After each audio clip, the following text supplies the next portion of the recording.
Assalamualaikum warahmatullahi wabarakatuh. Bersama kami lagi di Alam Misbah Channel.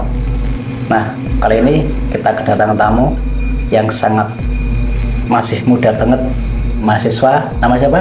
Risma. Risma. Nah, di sini Risma mau berbagi pengalaman tentang hal yang mungkin menakutkan ya, yang mungkin pengalaman bagi Risma yang cukup masih ingat sampai sekarang. Tapi sebelum cerita kita lanjutkan, tolong untuk supportnya, subscribe, like, and share.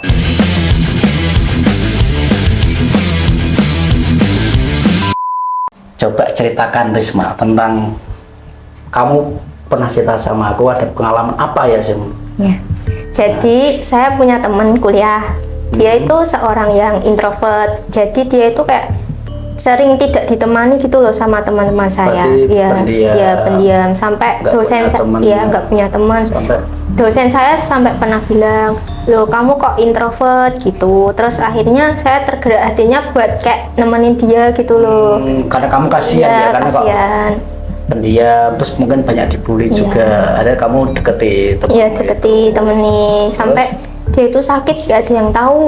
Saya datang ke kosnya, habis itu kosnya itu dekat kuburan. Oh, dia itu waktu sakit berdatangi. Iya, tak datang kosnya. Iya. Nah, kosnya itu dekat kuburan. Oh. Nah, terus dia itu sakit udah berapa minggu ya? 2 minggu apa 3 minggu. Nah, itu nggak ada yang tahu. Di kos itu sendirian? Iya, sendirian. Ya kan terus, dia pendiam ya? Iya. Terus habis itu dia itu pulang ke kampungnya kan. Nah, itu di rumah sakit, tapi nggak terdeteksi penyakitnya apa. Berarti si temanmu itu balik kampung, ya, terus balik akhirnya kampung. opnam di rumah sakit? Nggak, cuma periksa. Periksa di rumah sakit, periksa, cuma terus nggak terdeteksi penyakitnya. Setelah itu dia kuliah lagi, periksa lagi ke. Tapi kondisinya masih sakit? Masih sakit. Kalau sakitnya kayak apa waktu itu yang kayak dirasakan? Lemes, terus jalan aja susah, ngomong tuh kayak terbata-bata gitu loh ngomongnya. Terus sampai dia itu hari Minggu itu dia masuk kuliah, padahal nggak ada perkuliahan. Nggak ada.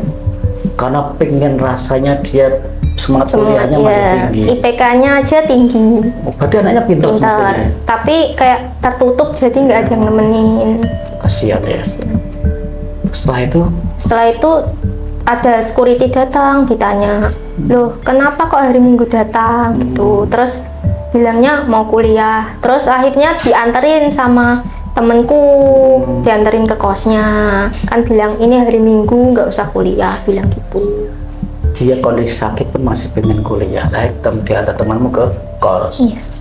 Nah, terus setelah itu dia itu bilangnya dia itu sehat, padahal jelas-jelas dia itu sakit. Tapi dia itu nggak ngerasain gitu, ya. Dia karena semangat kuliahnya masih tinggi, akhirnya nggak sakit pun nggak dirasa. Ya. Terus sampai dia dibawa ke rumah sakit yang dekat kuliah, tidak terdeteksi apa. Masih nggak terdeteksi juga. Ya? Sampai saya bingung loh, ini tuh sakit apa gitu. Terus setelah itu gimana kelanjutannya temenmu itu?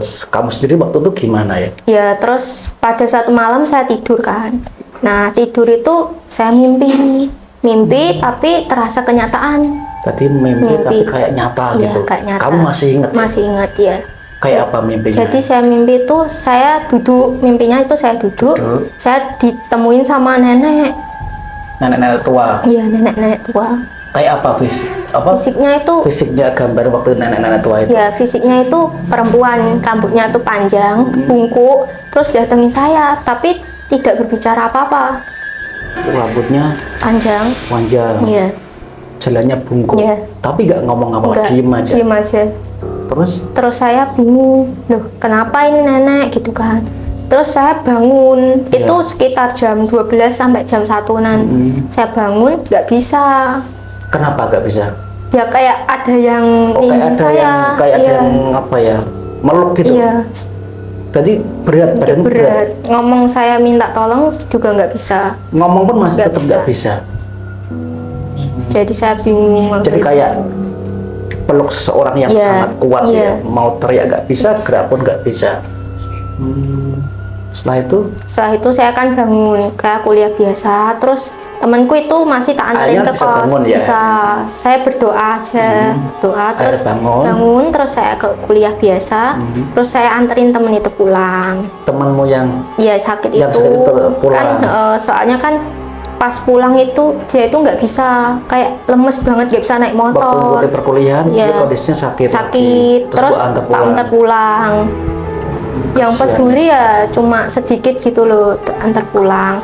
Terus habis itu malamnya saya dapat kabar ada temanku yang ke kosnya, terus ternyata dia itu opnam, dibawa ke rumah Dibawa ke sakit rumah sakit. saking kondisinya nggak kuat. ya nggak lemes kuat. tadi, ya. Terus yang akhirnya banyak yang bantuin ke sana buat bersihin kosnya. Jadi kosnya itu bener-bener yang kotor banget sampai bau busuk gitu. Terus karena nggak kerawat mungkin terus Iya, nggak tapi waktu kerawat. kan kamu ditemui mimpi atau sampai kayak nyata itu Iya. ketemu nenek Iya. itu kayak ngasih tahu ya, Ya ngasih isyarat. ngasih isyarat. Iya. Tapi saya mikirnya malah saya yang mau meninggal. tadi kamu merasa dari nenek itu kayak kamu merasa kayak aku yang meninggal, Iya, mau meninggal gitu. iya. Oh, kamu waktu dikasih ditemui nenek tersebut kamu punya firasat seperti itu, kamu kayak mau Kayak meninggal. saya, Oh iya. gitu. Terus habis itu ya udah, habis diopnam besoknya ternyata teman saya meninggal. Berarti nenek itu tersebut ngasih Ya, isyarat kamu syarat bahwa temanmu yang meninggal. meninggal, Iya. mau meninggal, Mau meninggal. dan akhirnya meninggal. Iya, meninggal. Tapi waktu itu kamu kerasa malah kamu Saya ya akhirnya meninggal, kasihan ya. kasihan. Terus setelah meninggal saya masih terbayang-bayang seperti saya belum ikhlas gitu kan. Karena Mukanya memang teman baik, kamu teman juga baik. waktu itu kasihan sama Iya. dia.